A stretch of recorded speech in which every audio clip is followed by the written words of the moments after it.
भारत की शिक्षा व्यवस्था में एक नया आयाम जुड़ने जा रहा है और ये नया आयाम है सनातन विश्वविद्यालय यानी सनातन यूनिवर्सिटी। इसकी शुरुआत मध्य प्रदेश से हो सकती है। हमारे साथ हैं आज सद्गुरु दत्तेश्वर महाराज जी। महाराज जी, बहुत बहुत स्वागत है आपका।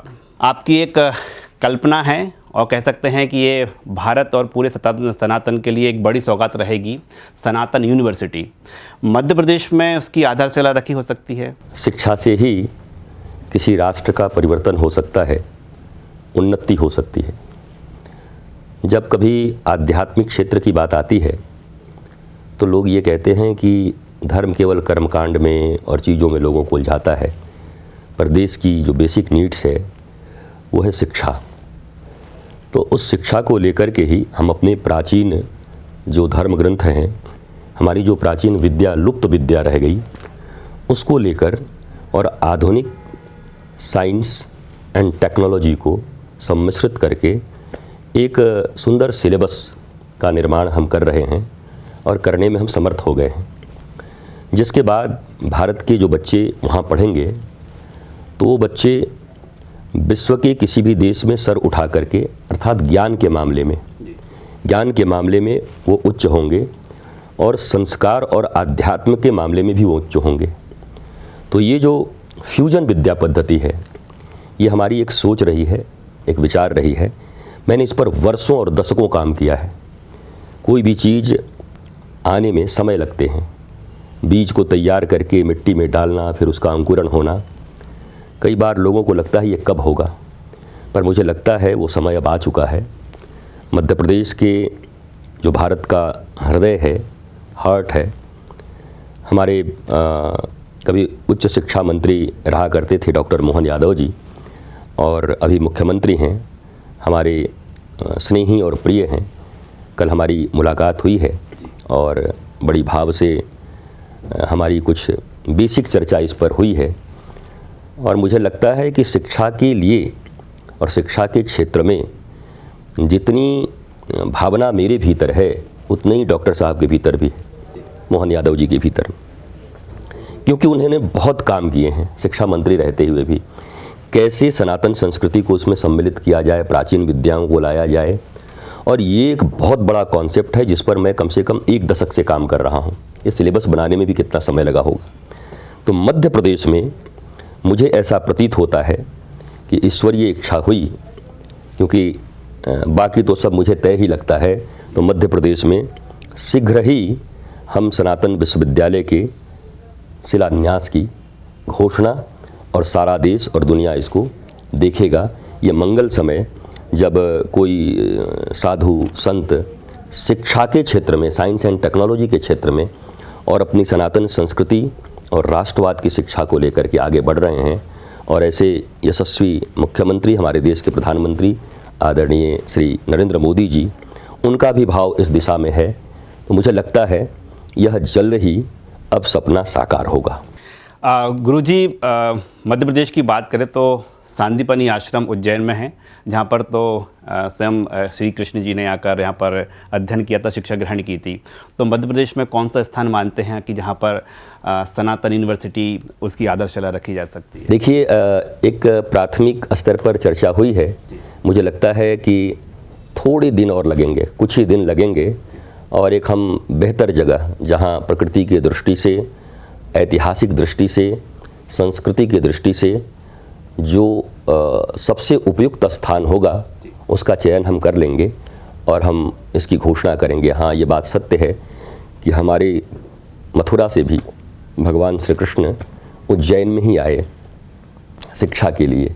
अगर एक मानवीय अवतार के रूप में देखें तब, तो मुझे ये भी लगता है कि शिक्षा की जब बात हो, सनातन कल्चर की जब बात हो, साइंस टेक्नोलॉजी, क्योंकि यहाँ आकर के 64 कला उन्होंने सीखा, बोला अल्प समय में ही 64 कलाओं की विद्या ले ली।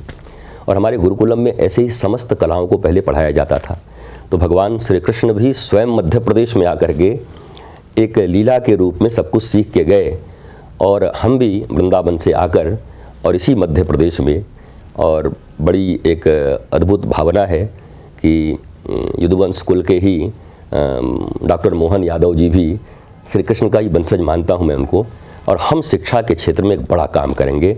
हमारी जो भावना है दोनों की, वो एजुकेशन को लेके बहुत स्पष्ट, और मध्य प्रदेश का विकास, इसके द्वारा भारत का विकास और पूरे संसार में सनातन संस्कृति, साइंस एंड टेक्नोलॉजी का परिष्कृत स्वरूप जो मनुष्यों में विकृति पैदा न करे बल्कि संस्कृति पैदा करे, ऐसे अध्ययन का केंद्र हम खोलने जा रहे हैं। आप साइंस की बात कर रहे हैं। दरअसल माना यह जाता है कि सनातन से जुड़ा हुआ कोई मामला है तो वो अध्यात्म की ओर होगा, लेकिन आज का जो दौर है वो एआई का युग है, डिजिटल का युग है, तो समावेश कैसे रहेगा इसका? देखिए, टेक्नोलॉजीज़ हर युग में रहा करती हैं।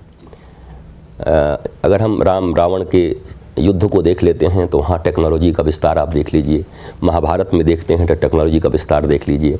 अभी जिस दूरदर्शन या हम इस की चर्चा कर रहे हैं, जहाँ पर आपसे बातचीत कर रहे हैं टीवी चैनल के ऊपर में, तो संजय के समय में भी आप देख लीजिए, वहाँ भी लाइव हो रहा था कथा। तो टेक्नोलॉजी तो हर समय रही है।